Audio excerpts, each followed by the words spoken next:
lugar que é bom pra mim é onde eu quiser estar. A estrela ainda brilha, ela é quem vai me guiar.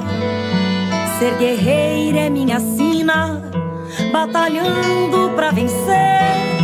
Tenho voz pra ser ouvida, tenho sonhos pra viver. Não vão mais conseguir me anular, me calar.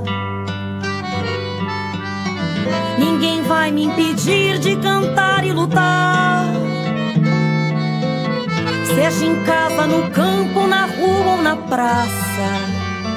Chega de mordaça, agora eu vou falar. Porque eu sou mulher pra fazer acontecer. Eu sou uma delas, são elas por elas, ocupando os espaços de poder.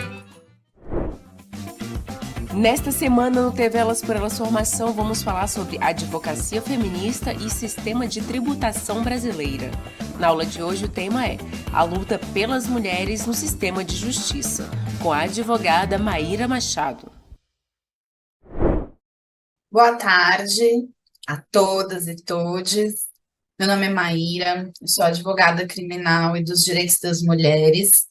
E hoje a gente vai conversar um pouco sobre a advocacia feminista. Eu sou filiada ao Partido das Trabalhadoras desde 2009, ingressei no PT, no movimento estudantil, e faço parte do coletivo Bem Viver, dentro do PT, e tenho uma atuação de defesa dos direitos das mulheres que vem também desde a época da graduação, movimento feminista, organização do 8 de março. Eu sou mãe da Betânia, de 9 anos, e a partir da experiência da maternidade também me aproximei da luta dos direitos sexuais e reprodutivos das mulheres, atuei como doula por 4 anos, vi 13 nenês em 12 nascimentos nascerem, um foi de gêmeos, e com isso também levei minha atuação para a questão da violência obstétrica, que foi meu tema de TCC. Eu preparei para nós hoje uma apresentação para a gente falar um pouco sobre as diferentes dimensões da violência contra a mulher e como se dá a advocacia e a luta por justiça em cada um desses âmbitos. Para começar, esse título, ele já enuncia um pouco do que é a essência da advocacia feminista.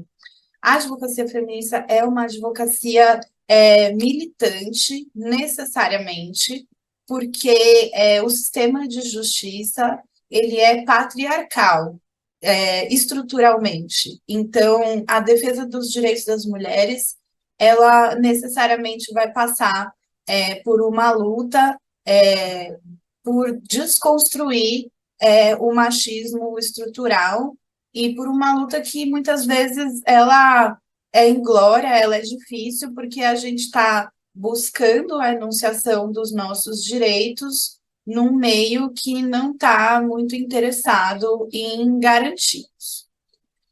Começo aqui, como ponto de partida, falando sobre como a gente falar sobre a importância de uma advocacia feminista e dos direitos das mulheres em si tem muito de disruptivo, já que quando a gente tem uma situação em que direitos são tratados como de interesse geral, como consequência, direitos de minorias políticas vão estar sendo invisibilizados. E a gente vê isso muito concretamente, por exemplo, nessa luta que a extrema-direita vem travando para revogar a Lei Maria da Penha, inclusive com campanhas através da mídia. Tem um documentário que saiu recentemente no Brasil Paralelo, em que o agressor, o feminicida da Maria da Penha, é ouvido e a pretensão do documentário é contar o lado dele, da história. Então, nessa parte da guerra cultural, tem também essa dimensão de desmerecer, deslegitimar e atacar a luta específica das mulheres sob o argumento de que é preciso defender os direitos de todos e não de certos grupos, né? E aqui também é importante, eu coloquei o sistema de justiça criminal, mas na verdade é o sistema de justiça como um todo, a justiça burguesa não foi feita nem para nós, nem por nós. Daí, por exemplo, a relevância dessa luta que vem sendo travada nos últimos tempos pela indicação de uma mulher negra para o Supremo Tribunal Federal, que somente a partir da ocupação dos espaços que a gente consegue fazer com que o direito produza resultados que garantem os direitos das mulheres. Inclusive, é até interessante a gente olhar para como, por exemplo, se dá a progressão de carreira na magistratura, e na primeira instância a gente tem mais ou menos metade, metade de homens e mulheres, mas nas instâncias superiores as mulheres não progridem na carreira da mesma maneira que os homens, e isso certamente reflete no resultado das decisões judiciais nos mais variados âmbitos da justiça. Então, eu trago esse trecho aqui do livro Processo Penal Feminista, que é, inclusive, da professora Soraya Mendes, que é um dos nomes que vem sendo cotados para ocupar essa vaga do STF, das listas triplas que têm sido formuladas pelos movimentos negros, de mulheres juristas com notório saber jurídico, com uma trajetória acadêmica importante, que inclusive o livro da Soraya é um pouco a base dessa apresentação, e ela fala basicamente sobre como esse discurso da objetividade ele serve para calar os diferentes, calar as identidades que estão buscando reconhecimento. Então, a gente tem que sempre tomar muito cuidado e receber com o pé atrás discursos sobre neutralidade, porque, como a gente falou no slide anterior, a neutralidade, o discurso de pretensão universalizante, ele tende a nos tratar como invisíveis, e os nossos direitos são sempre os primeiros a serem rifados.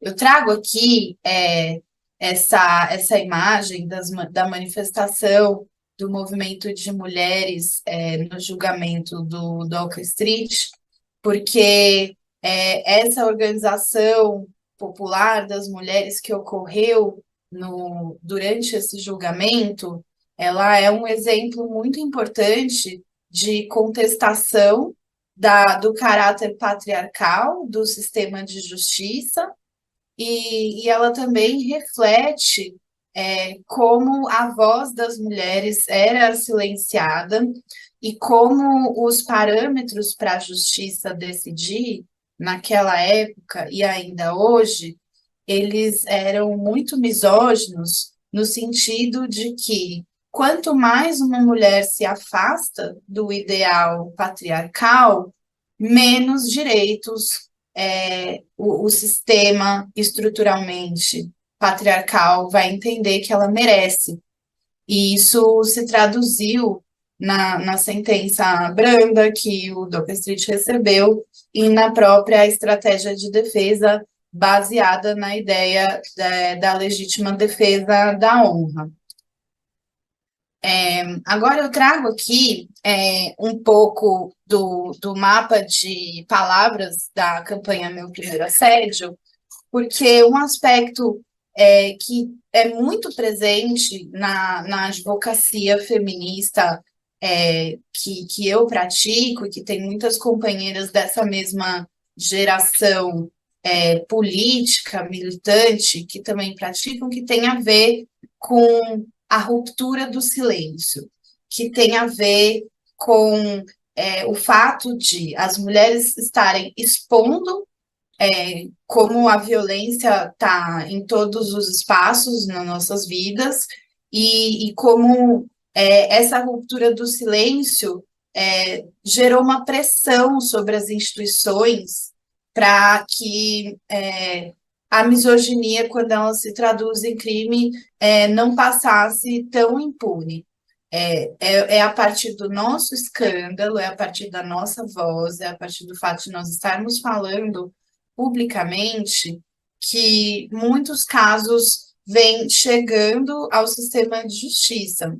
Então, a gente fala, às vezes as pessoas falam que a violência doméstica está aumentando porque existe um aumento na quantidade de denúncias, de registros de boletins de ocorrência, mas, na verdade, o entendimento de muitas de nós que atuamos nessa área é de que a violência doméstica, ela sempre existiu e foi extremamente prevalente na vida das mulheres, só que agora as mulheres estão se reconhecendo mais como vítimas e sobreviventes e estão buscando ajuda nas instituições estatais, que às vezes recebem bem, às vezes não, e movimentos como esse, do meu primeiro assédio, aqui eu menciono também o Me Too, são parte desse fenômeno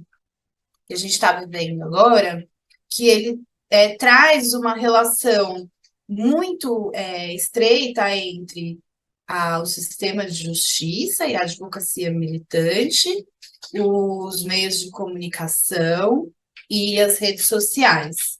E é a junção dessas três arenas que vem contribuindo, eu diria, na base do constrangimento pedagógico, com um tratamento mais digno das mulheres perante as instituições. Então, não é como se houvesse uma benevolência da justiça burguesa com as mulheres. Na verdade, a gente está metendo o pé na porta e cobrando de maneira enfática que o sistema nos dê respostas e nos proteja, porque a inação do sistema também nos mata. Aí eu trago aqui algumas considerações sobre essa questão da violência como um aspecto fundante da experiência compartilhada das mulheres. Ou seja, a gente é socializada para entender que a violência pode acontecer e nos atingir a qualquer momento da nossa vida, que o ônus de prevenir a ocorrência de violência é exclusivamente nosso, das mulheres, e que a gente vai passar pela vida certamente sendo atingida por um episódio de violência ou vários em algum momento, que é impossível praticamente passar impune pela violência patriarcal estrutural. E mais do que isso, como nós mulheres somos socializadas para aguentar, para suportar, para ter resiliência diante do desconforto, nós acabamos internalizando não só os discursos que nos culpabilizam, mas a condição de vítimas, como se a ser vitimada fosse parte de um destino inevitável das mulheres. E aí, uma resposta a isso, que eu me reporto aqui, esse decreto é a Convenção Interamericana para punir, prevenir e erradicar todas as formas de violência contra a mulher, porque a gente tem recentemente bastante litígios em que as mulheres são processadas por falar sobre o que elas viveram. E a ideia aqui é que romper o silêncio é nosso direito, porque romper o silêncio nos defende, e nós temos direito de nos defender, porque nós temos direito a uma vida livre de violência. Nós temos avanços sociais importantes que vêm justamente desse ato de romper o silêncio. Atuar na advocacia feminista e dos direitos das mulheres demanda certas competências e conhecimentos que transcendem a educação jurídica comum, usual, porque sem um letramento de gênero mínimo, o profissional ou a profissional do direito não vai estar em condições de acolher aquela mulher adequadamente, não vai estar em condições de compreender o fenômeno da violência de gênero nas suas mais variadas dimensões.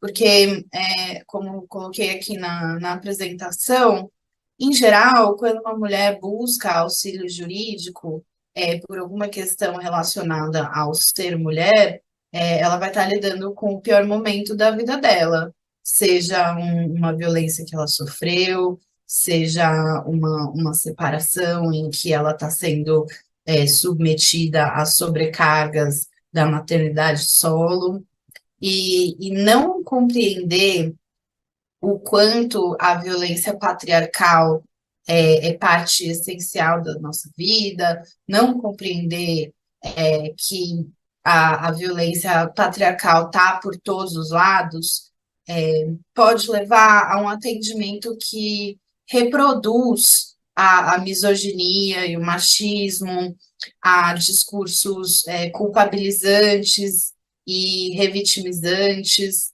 Então, existe um prejuízo muito grande da falta de letramento de gênero no exercício da advocacia, e a advocacia feminista tem muito a ensinar nesse sentido, porque acolhimento não é você ser bonzinho, acolhimento não é você ser condescendente. Acolhimento é uma técnica, é uma prática de escuta ativa, que demanda uma formação, que demanda uma busca por conhecimento. Então, o letramento de gênero, na prática das profissões jurídicas, é algo que deveria ser ensinado nas faculdades, nos cursos de graduação, porque com isso a gente previne que as mulheres sofram violência institucional justamente em momentos de vulnerabilidade em que elas estão buscando ajuda.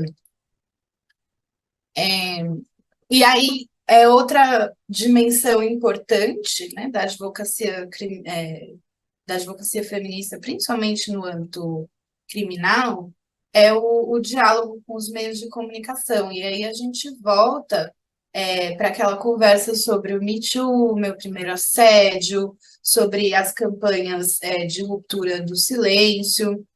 Tem um livro muito legal que chama Ela Disse, que ele foi escrito pelas jornalistas que foram responsáveis pela exposição do caso do Harvey Weinstein. E elas falam sobre como a publicação daquelas reportagens gerou uma enxurrada de denúncias de vítimas, não só daquele agressor, como de diversos outros, e ela gerou uma mudança de paradigma na cobertura desses casos, né? E a gente, muitas vezes, vai ter, por parte da cliente, uma demanda por atrelar a imagem pública do agressor à violência que ele praticou, o que é uma demanda legítima, porque 8 em cada 10 crimes sexuais são cometidos por pessoas conhecidas da vítima. O crime de estupro mais comum não é aquele do maníaco da rua escura, e a maioria dos agressores sexuais acaba não sendo responsabilizado criminalmente com o devido rigor e transita tranquilamente pela sociedade, sem grandes consequências ou perdas de oportunidade. E isso é uma forma de revitimização, porque o direito, ele enuncia aquilo que é importante, aquilo que é fundamental, não só através das leis, que explicitamente protegem esses direitos, como também através da omissão. Então, a gente ter uma punibilidade seletiva, a gente tem encarceramento em massa, com recorte de classe e raça muito bem demarcado, e ao mesmo tempo ter uma grande impunidade nos crimes de gênero, é também uma expressão desse caráter patriarcal e misógino e androcêntrico da justiça, né? E aí tem até um exemplo curioso, que a sua pena para maus tratos de gato e de cachorro é 2 a 5 anos, mas a pena da violência, da lesão corporal cometida no contexto de violência doméstica é 3 meses a 3 anos. Então, se o agressor tá com raiva, e ele não sabe muito bem como extravasar aquela raiva, compensa mais ele bater na mulher do que no cachorro. E tem aqui eu enumero mais outras 2 dimensões do diálogo com os meios de comunicação, que é encorajar outras vítimas, né? E também fazer uma pressão nos operadores do direito que conduzirão o caso, seja a polícia, seja o judiciário, o Ministério Público. E aqui a gente tem uma discussão importante sobre a medida da verdade, ou seja, o standard probatório, o padrão racional para se atingir a suficiência probatória para você poder considerar que um fato aconteceu. Então, muitas vezes, a gente vai ver discursos como vamos deixar a justiça decidir, se ele não foi condenado, ele é inocente. Sim, a gente tem a presunção de inocência, que é um direito fundamental, mas essencial no Estado democrático de direito, mas, ao mesmo tempo, o judiciário ser a única medida da verdade, sendo um judiciário patriarcal, na prática, ao fim e ao cabo, também não vai proteger as mulheres. A justiça não é um oráculo e não é necessariamente uma sentença judicial que vai ser a definição de verdade. E eu digo isso porque, para medidas serem adotadas no âmbito de organizações, de entidades privadas, de estabelecimentos comerciais, você não precisa ter uma sentença criminal para você tomar providências sobre o que deve ser feito diante de uma queixa de alguma modalidade de violência de gênero. Então, a gente precisa, primeiro, enquanto advogadas feministas, sempre ter um posicionamento firme sobre o valor probatório da palavra da vítima, mas a gente precisa entender também que o sistema de justiça criminal, ele é uma arena muito ineficiente de resolução de conflitos, porque uma condenação criminal muitas vezes vai mudar muito pouco a vida daquela mulher e não vai amenizar as consequências nefastas da violência que ela sofreu. Então, a dimensão punitiva da punição criminal é só uma das diversas medidas que podem ser tomadas diante de uma de uma situação de violência. A gente tem um exemplo recente, por exemplo, do jogador Antony, que foi desconvocado da seleção brasileira, diante das graves denúncias que surgiram contra ele por uma ex-companheira. Ele não foi condenado criminalmente ainda, mas a CBF, no âmbito, enquanto entidade, enquanto organização, tem o dever de agir independente da sentença criminal, até porque a consequência de uma ação da CBF não vai ser a prisão dele, vai ser a desconvocação. Então, para diferentes sanções e consequências, a gente tem diferentes parâmetros de definição do que é verdade e do que não é. Aqui eu queria falar rapidamente sobre uma outra dimensão da advocacia feminista que tem a ver com as mulheres em sua condição de criminalizadas. Então, a gente tem o artigo 318 do Código de Processo Penal, que é fruto de uma reforma recente na lei, e que garante o direito à prisão domiciliar para as mulheres mães de menores de 12 anos. Aqui em São Paulo, eu posso assegurar vocês que esse dispositivo não é aplicado adequadamente, e porque, por exemplo, a exigência dos juízes da comprovação de que aquela mulher é a única responsável pelas crianças, não tem assim um padrão do que é prova suficiente de que a mulher é a única responsável.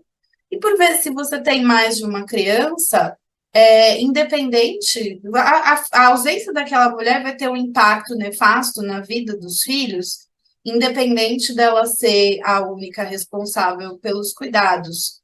E muitas vezes, ainda que você tenha uma outra pessoa cuidando das crianças junto, a divisão sexual do trabalho atribui às mulheres uma carga muito maior do trabalho de cuidados. Então, o impacto da ausência delas vai ser, por exemplo, muito diferente do impacto da ausência dos pais. E outra dimensão muito triste da experiência das mulheres encarceradas é a solidão. Então, se você passar num sábado ou num domingo na frente de uma cadeia masculina e na frente de uma cadeia feminina, a diferença entre o tamanho das filas vai ser sensível. E as mulheres, elas são as cuidadoras, mas quem cuida de quem cuida? Em geral, ninguém. Então, quando quem cuida precisa de cuidado, azar.